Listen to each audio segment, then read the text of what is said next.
सत्र में वैसे तो सपाट ही निफ्टी बंद होता हुआ नजर आया था, लेकिन बैंक निफ्टी में कल अंडर परफॉर्मेंस दिखा। निफ्टी और बैंक निफ्टी के कॉन्ट्रास्ट में देखें तो किस तरह की रणनीति डिम्पी दोनों ही इंडिसेस पर बनानी चाहिए? और सुबह हम एक मेहमान से बात कर रहे थे, उनका मानना था कि निफ्टी आउट परफॉर्म करता हुआ नजर आएगा शॉर्ट टर्म में, लेकिन आपका क्या व्यू होगा? कर सकता है, लेकिन उसके लिए कंडीशंस हैं।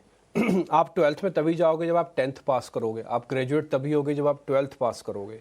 आप ऐसे सीधा 10 से ग्रेजुएट नहीं हो सकते। आप ऑल टाइम हाई बिना रेजिस्टेंसेस को पार करे नहीं जा सकते।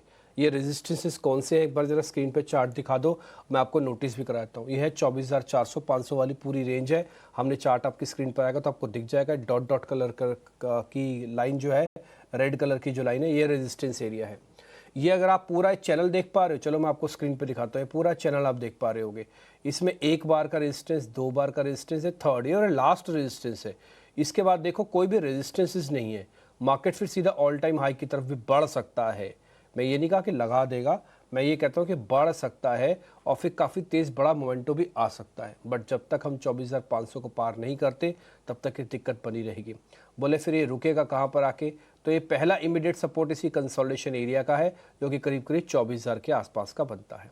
ठीक है, चार्ट में अगर आप ज़्यादा ना भी रीड करें तो मैं डाटा से आपको रीड कराता हूँ। स्क्रीन पे लेके आइए, पहले निफ्टी का डाटा लेके आइए। आप देखेंगे कल ओपन इंटरेस्ट काफ़ी कम थे और रेंज का मार्केट था। 7 पॉइंट क्या होता है इंडेक्स के अंदर, 24,000 का इंडेक्स है, 7 पॉइंट ऊपर नीचे क्या है, तो हमने देखो ट्रेंड में सपाट लिखा है। और ओपन इंटरेस्ट में आप बदलाव देखो 0.03% का है सिर्फ।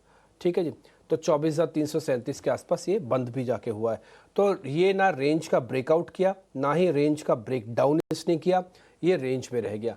अब ये बॉस रेंज कौन सी है? ये रेंज है पहला support, I repeat my self, हाँ, पहला सपोर्ट 24,000, दूसरा सपोर्ट 24,200, पहला रेजिस्टेंस 24,400, दूसरा रेजिस्टेंस 24,500।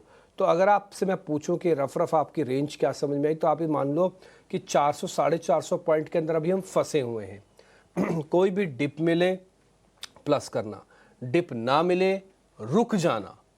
आई रिपीट, कोई भी डिप मिले प्लस करना, ना मिले रुक जाना, रेजिस्टेंस को पार होने देना।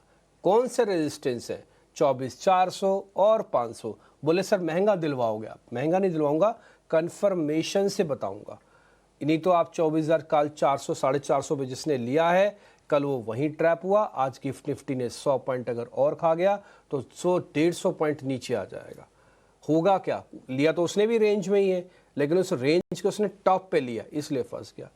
आप रेंज की बॉटम पे लेते, आप अभी भी ठीक रहते। तो जितना हो सके देखो, ट्रेड आपके हाथ में है। एक बार आपने सौदा पंच कर लिया, फिर आपके हाथ से सारा कुछ चला गया, फिर सब मार्केट के अधीन चला गया।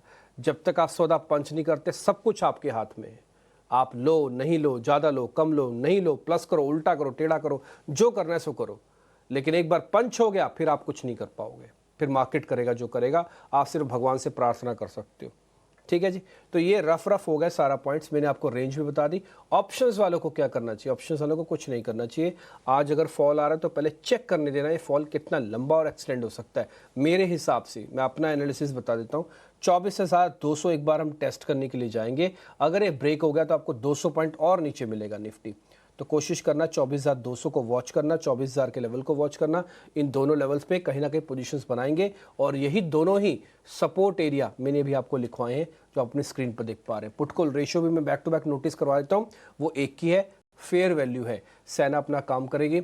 बाजार, आपको लगता होगा कि सैन्य कार्रवाई से बाजार गिर जाएगा, मैं इसके बिल्कुल विपरीत हूँ। सैन्य कार्रवाई से ही बाजार नहीं गिरेगा। अगर इसमें पॉलिटिकल इंटरफेरेंस होती ना तो मैं समझ सकता था कि हाँ इसमें कम माइनस ज़्यादा ऊपर नीचे होगा, लेकिन अगर सैन्य कार्रवाई होगी तो फिर कोई दिक्कत नहीं है। सेना के हाथ में पूरा कंट्रोल रहेगा, तो फिर मेरे को कोई दिक्कत नहीं लिखती और ना ही बाजार में कुछ ज़्यादा नीचे दिखता है। तो इसलिए मैं सिर्फ एक अपॉर्चुनिटी की वेट कर रहा हूँ कि मेरे भाव अच्छे मेरे को मिल जाए तो मैं फिर ठीक रहूँगा। बस इतना ही है बात सारी कहने की, लबोलबाब। ठीक है जी, मैंने लेवल्स बता दिए, रेंज बता दी, ऑप्शन वालों को कैसे काम करना है, पीसीआर वीसीआर सब बता दिया। बैंक निफ्टी का भी कहो तो मैं जोड़ देता हूँ इसके अंदर। बिल्कुल, तो निफ्टी पर लेवल्स आपने बता दिए।